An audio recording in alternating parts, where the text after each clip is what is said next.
watching India Global with me, Gauri Dwivedi, shifting our focus to the African continent, which China has been eyeing for the last 1.5 decades in great detail. It's been pumping money. It's now doing so yet again this year as well. $51 billion is the funding that China has committed to the African continent. But how much of it is actual money? How much of it is that famous debt trap that China has been building, some would say has built already in pockets of the world, Djibouti being one, in Africa as well. And what lies ahead in terms of China-Africa ties, impact on the rest of the world, and of course on India as well, which has been trying to deepen its engagement with Africa. Okay, Andrew Lung, who's a China strategist, joins me on the broadcast along with Godfrey Mutizwa, who is the editor of CNBC Africa. Thank you so much, gentlemen, for taking out the time. Godfrey, let me start with you. I was going through some of the numbers. You know, if you just take a look at the $51 billion divided between the different heads. Credit line is $30 billion. $11 billion is a very vague various assistance category. And $10 billion is the investment. So when you say $30 billion of credit line, we know that Chinese loans don't come cheap, do they? So how is the African continent reading this? And how do you see this in terms of the money that continues from China? But the color of those checks make all the difference, don't they? Indeed. And as you mentioned, the bulk of that money is certainly in credit lines. So I did a quick calculation. So 20% of that money is what will come in as investment.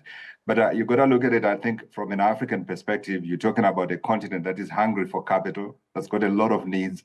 And so you will find perhaps not too many questions are being asked about how the money has been divided.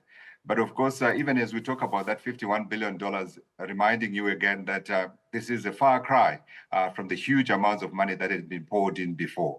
$120 billion over a decade in the previous assistance period. So there's certainly a scaling down, but the money certainly continues to come in for a continent that might not be asking the right questions in many cases. Absolutely. China has pumped in more. 2016 was its best year in terms of overseas investments. It scaled down because of how its economy has been doing back home as well.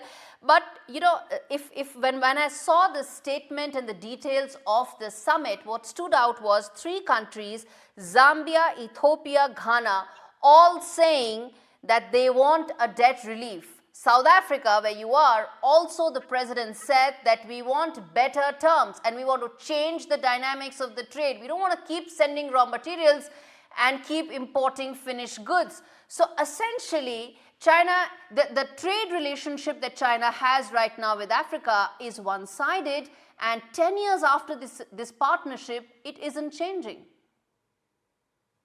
It remains one-sided. There's no question about that. And as you mentioned, the president of South Africa, Cyril Ramaphosa, making the point that he wants a more balanced trade relationship between China and South Africa in particular.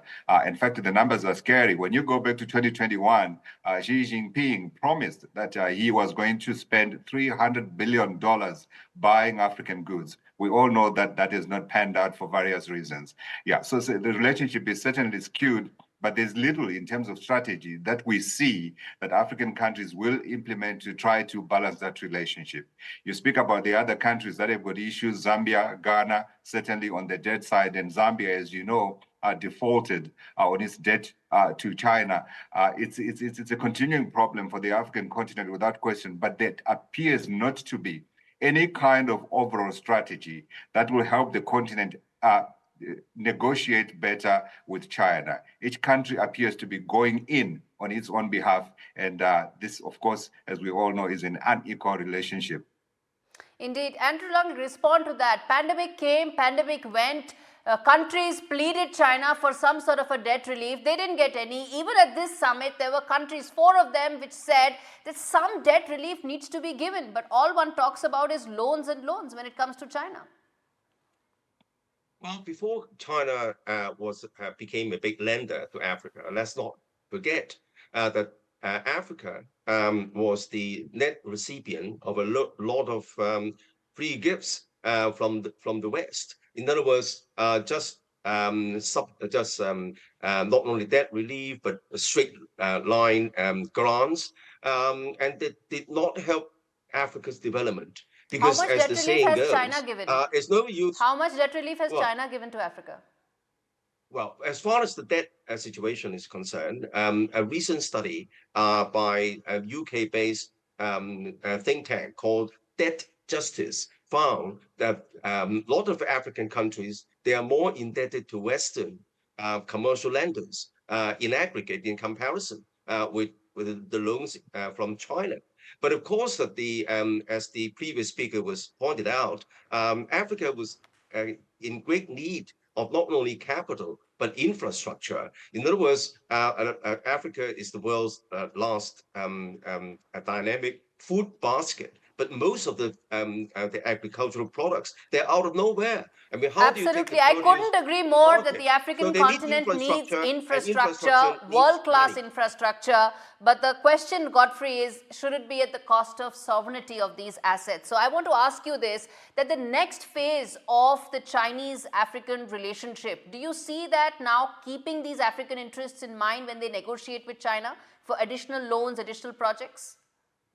Indeed, this Well, is a there very, appears very to good be question because they appear certainly to be a little bit more vocal, yeah, if I may say. They appear to be a little bit more vocal in terms of what they want from China, that is the African countries. But I think what is missing is a broad overall strategy that helps them negotiate from a position of strength. Individual negotiations of the countries between themselves and China, I don't know. I don't know how, to what extent they would be able to yield the kind of results that would skew the debate and perhaps balance that relationship. Indeed, absolutely. And Djibouti is an example of where that balance needs to be struck by governments as far as infrastructure needs and sovereignty concerns. Appreciate both of you for taking out the time to speak to me on NDTV World.